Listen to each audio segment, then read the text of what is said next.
Mga kaibigan, ating tungtunghayan ang sagot po ni Attorney Claire Castro, ang Undersecretary po ng TCO.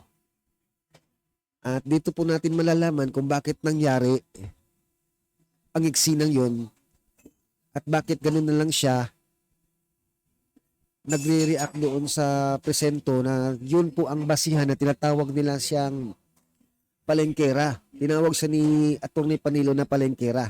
Sabay natin po siyang panuurin at siyempre galangin na rin po natin yung sagot niya kung ito ba po ay may justice po ba. Maraming fake news. Kasi ma'am, may fake news po ba yung kumakalat na video nyo regarding dun sa umano'y pagbabala nyo sa Maganda yan. Maganda yan. Hindi na to salita ng palasyo at ng Pangulo. Ako na to. Okay. If given a chance to do that again, I will. Why? Because I did that for justice. Maybe yung nakikita niyong video, that's 2015? Tagal na pala. Can you see my face there? To look 15 younger. years. That's 2015. Okay, why nila pinapalabas to? And splice. Dahil ayaw nila ako siguro na manatiling tagapagsalita rito ng palasyo. Una, ang kwento niyan, merong dalawang magsing irog na hindi na nagkaayos. Yung bata na iwan sa bahay ng babae, flight stewardess yung babae, iniwan sa driver. Nung tumawag ang school sa tatay, nalaman niyang wala yung nanay, kinuha yung bata sa bahay na kasama lang ang driver. First child niya yon. Now, nung dumating yung nanay, nagalit dahil hindi sila okay nung tatay. Now, kausap ko yung babae, kausap ko yung babae at sabi makikipagkita sa kliyente kong lalaki dahil pina-psychologist nag-undergo ng psychological evaluation, child psychological evaluation yung bata. Makikita sila, ipopromote ko na po sa SM San Lazaro. Na umiinom ng kape, ulitin ko ulit kung saan, Starbucks. Makikita sila, nung lalaki, pumayag ako para magkaayos. Okay? After that, bigla na lang, I just came from a hearing, the Ramjen case in Parañaque. So, ayoko na sana pumunta sa police station. But my husband said, let's go. So, pumunta ako, wala pa sila, nagpa-medical yata. So, I told to the relatives, ito pa, cool lang ha, cool. But when I was there with the relatives, sabi ko, doon sa police, lahat naka-civilian, wala naka-uniform habang nag-aresto. Sabi ko, saan po yung warrant of arrest? Ano pong complaint? Hindi ako pinapansin. I introduced myself as a lawyer hanggang sa umabot kami sa women's desk. Okay? Tapos noon, tinuro sa akin ng kliyente ko kung sino yung lalaking humatak sa kanya. So I was asking for his name, tinalikuran ako. Okay? So ngayon, sabi ko dun sa isang babaeng sa isang babaeng police, okay, ano ang complaint? I deserve to know that. I was the counsel. Walang complaint, walang warrant of arrest. And my client was not doing any crime. You know, guys, what are the reasons or causes for a warrantless arrest?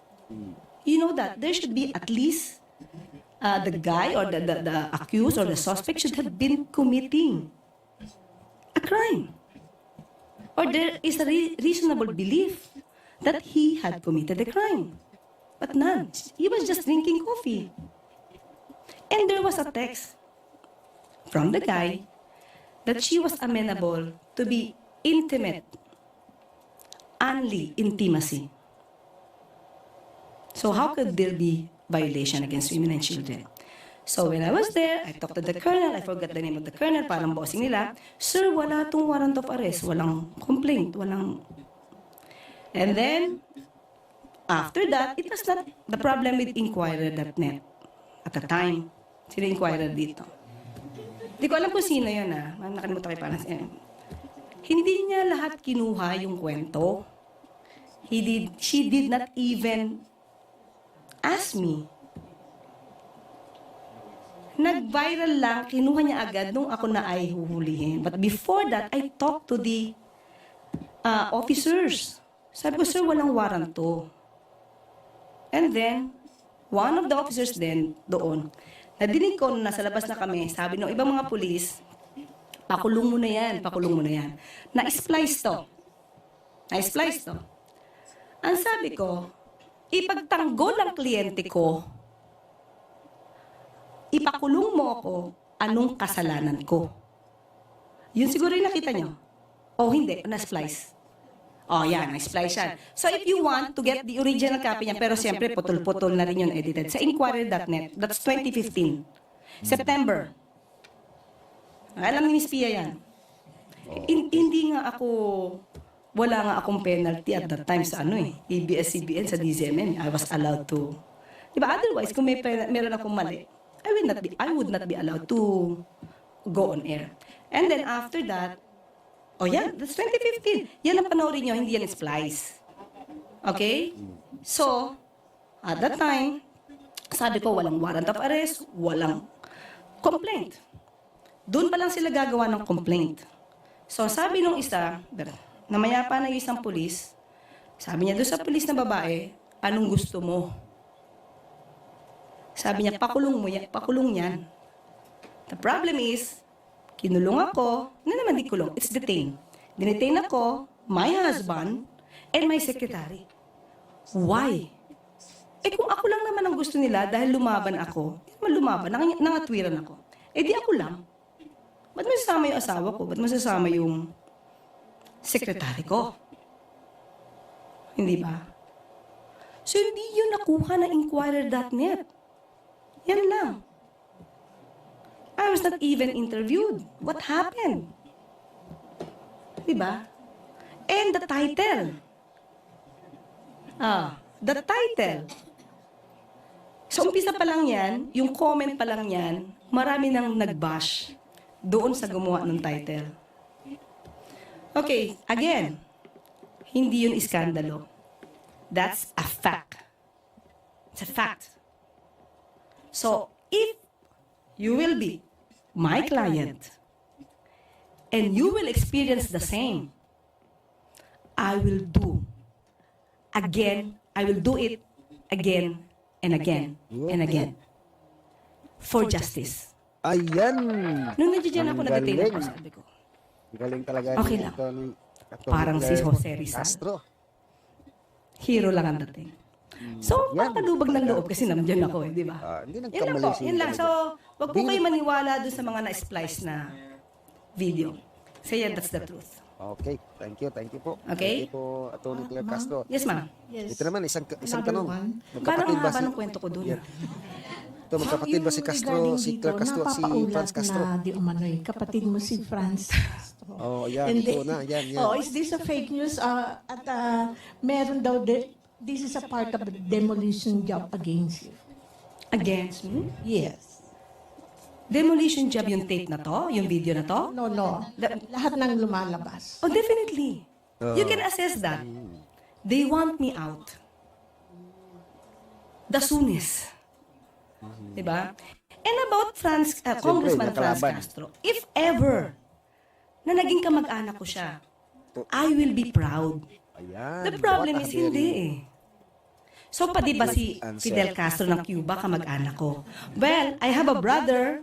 Yung tatay ko, pinangalanan siyang Fidel A. Castro. Pero yung taga-Cuba, hindi ba tatay yun? Diba? So, lahat ba ng Castro dito, kamag-anak ko? But if they will acknowledge me as their relative, di okay lang. Oh, ayan, Diba? magandang Wala namang masama doon. Panoorin naman natin yung nagwala siya talaga. Ito. Panoorin natin. Yung nagwala siya. Sandali lang ha, kasi tayo eh. Panoorin natin yun. Ayan. Oh, ito pa yung video na nagwala siya. Oh, yan.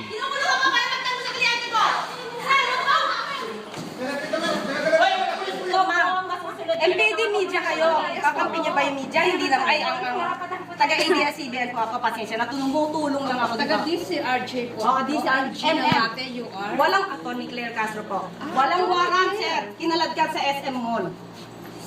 Walang warrant, walang ginagawa, walang complaint, walang ginagawang krimen sa SM Mall, San Lazaro. Para kalad ka rin. Walang complaint na napakita. Opo. Sa Atty. Claire, you are the lawyer. Counsel po ni Jackson. Nagulat po kami. Walang warrant. May text po sa amin yung babae na magkita sila sa mall para pag-usapan ang bata. Tapos papahuli. Bakit sila agad nandoon? Frame up? Opo. Frame up ba to? Ba't kayo lahat nandoon? Walang tao dito nung pumunta kami. Dahil nandun nga po kami sa follow-up operation. Follow-up? Anong Yung complaint ko, ma'am, hiningi mo, sabi mo sa akin, confidential. Walang complaint. Paano follow-up? Confidential, ma'am, kailangan malaman ko rin yung reklamo sa akin, ma'am. Ano dyan? Anong case number? Di ba pala pangalan yung kaso? Ipafile Nakita niyo, ma'am, ipafile pa lang ang kaso. Iniimbestigahan pa lang yung ipafile pa lang ang kaso para hulihan. Walang warrant of arrest. Sandali lang. Walang warrant of arrest. Sir, walang warrant of arrest to. Ma'am, Sir, walang complaint. sandali lang po, ma'am. Walang complaint. Pakita niyo muna sa akin. Kung pagtanggol sa kliyente ay kasalanan, kulong mo ako. Ano kasalanan ko? Para pagtanggol ang kliyente ko, kasalanan? Ganun ka na baka abusado? Kasalanan mo, sinisigaw-sigawan mo ako. Ikaw? Ikaw, hindi ka naninigaw, hindi ka nang nalagyan ng kliyente? Sige po, ma'am. Andun na. Sir, pasensya na po talaga, ha? Ayan. Kita nyo. O, ayan po. Ganun po ang yung ating undersecretary ng PCO ngayon. 'Di ba? Mapalaban talaga. At siyempre lalaban yan pag alam niya nasa tama siya. Walang warrant of arrest. Ayun, kinuha. Parang ano yung karapatan ng pangtao ng isang tao doon. 'Di ba? So, kung kayo, kukuha lang naman kayo ng attorney, katulad ni Claire Castro na lang ang kukunin nyo. Sigurado. Sigurado talagang mananalo. Kasi, based on facts siya, fact. Hindi siya nag-iimbento. Diba? So, yun lang po at maraming salamat sa panunod.